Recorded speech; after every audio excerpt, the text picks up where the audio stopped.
You remember that we spoke about the inner circle of linguistics, which is the topics that are included within language, including phonetics, phonology, syntax, semantics, and pragmatics. And the study of any of these topics is a study of language, a study of one topic of language.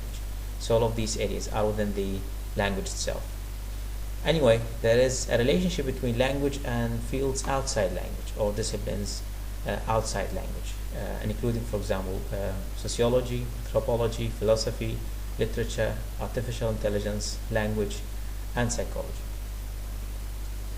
Within sociology, there is a relationship or impact of societies on language, and the study of this influence of society on language is called Socio-Linguistics. So Socio-Linguistics is the study of the effect of language use within and upon societies. For example, if we study some sort of dialects within a specific community, like the English dialects, including the Cockney or Scots, Welsh dialects, this is called a socio-linguistic study, because we study a language or specific part of language where the society can impact the use of language. So within Cockney, for example, some people within the Londonian people use some vocabularies that are not used by some other peoples outside London. Within the Welsh language, there are some vocabularies and there is an accent which are not used, including dialect and accent, that are not used by some other people who are living outside Wales. So the study of the impact of society on the use of language is called sociolinguistics. So when we do sociolinguistic, for example, of a certain class, like the language used by the higher class people, which is of course different from the language used by the lower class people. So for example, the higher class people try to use some sort of languages full of vocabularies that show their superiority, and the language of vocabularies that show the inferiority of the lower class people. The language of the higher class people is marked by vocabularies of profession, vocabularies of wealth, trade vocabularies which are part of and these vocabularies which are part of the profession itself. So the use of this language, or the vocabularies within this language, is impacted by the society or the culture within this society. For example, when you study the language gender, the language used by male or the language used by female,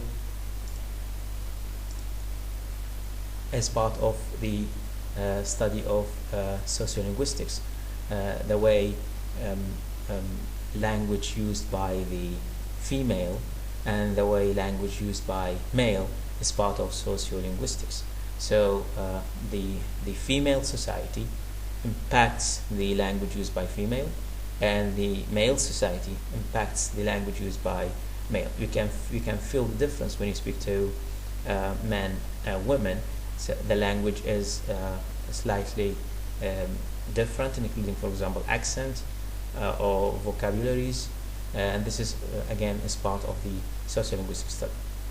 So within sociolinguistics, we speak differently in varying social contexts. So, for example, when we go to college, we try to use language which is slightly academic. When we speak to our friends, we use language which is slightly friendly. So the language we use in specific contexts is also part of linguistics, and the study of the linguistic features within that context of society is part of the sociolinguistic study. One of the main concerns within the sociolinguistic study is the way people around you can affect or impact the language you use, the type of vocabulary you use. As I said before, the language we use with our friends, the language we use with our friends in college, academic language, is different from the friendly language we use with our friends. And this is because of the impact of the society we live in on our language. So these factors and issues that the society draw on the use of language is part of the sociolinguistic study. And then we have anthropology, and of course, the culture we live in and the social traditions we have impact the language we use. The study of this impact on our language is called anthropological linguistics. Anthropological linguistics is mainly the study of the encounters, language socialization, the rituals, and the political events we have. It's the study of the relationship between language and our culture.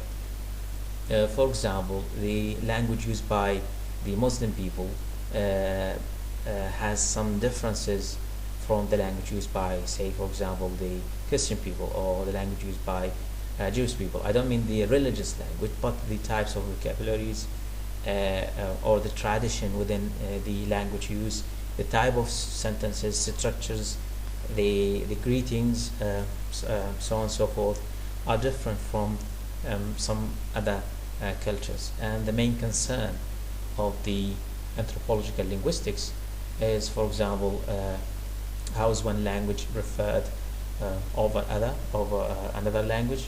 So within a specific society, people try to use, say, for example, a friendly language because of the culture, instead of another language. Some other people who are living in a culture which is, say, it's not friendly environment, they try to use, say, a style language instead of friendly language. Say, for example, the culture of drug dealers, the culture of traders, for example, they try to use languages different from the language used by some other cultures.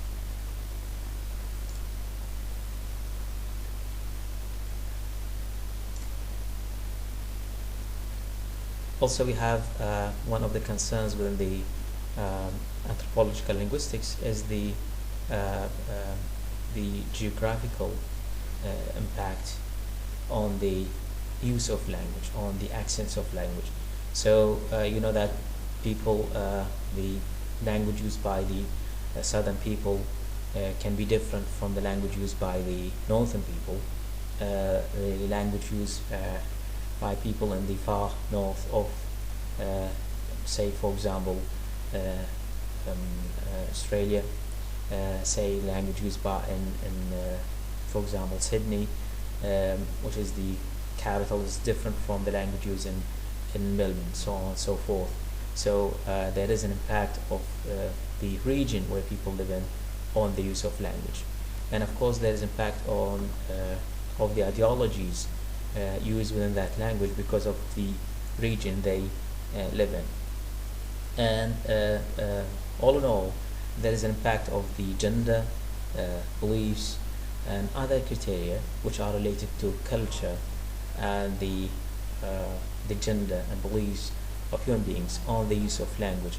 On all of these are part of the study of anthropology, which is the impact of culture, or the relationship between culture and language. So the culture we have, the traditions, and the language socialization we have can impact our language and the way we use language. Then we have philosophy. There is a relationship between language and philosophy, and this relationship includes the methods and the philosophical criteria in relation to language. For example, when we study the nature of language and the origin of language, we are doing philosophical linguistics, which is the relationship between language and the philosophical concepts around language, including, for example, the nature of language,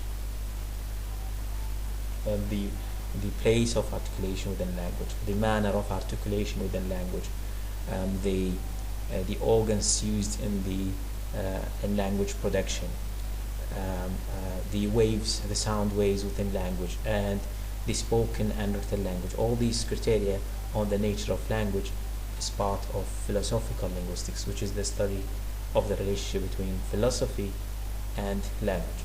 And also we can say that within the philosophy of language, we have the study of the origin of language.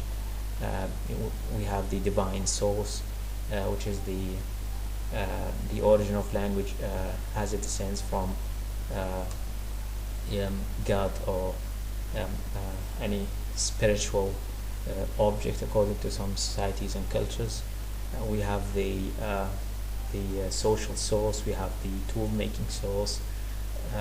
All of these theories within the origin of language are part of philosophical linguistics, the study of the relation between philosophy and language. And this is the main concern within this branch of linguistics, is the nature and origin of language. And for example, the way language first spoken and written by the human beings. This is part of the philosophy around language. And of course, there is a relationship between language and computer, which is called computational linguistics.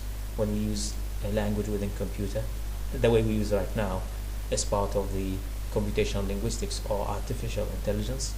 There is also a relationship between language and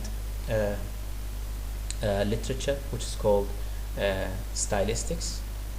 The structures, the vocabulary used within literature, the way we change or modify language within literature is called stylistics.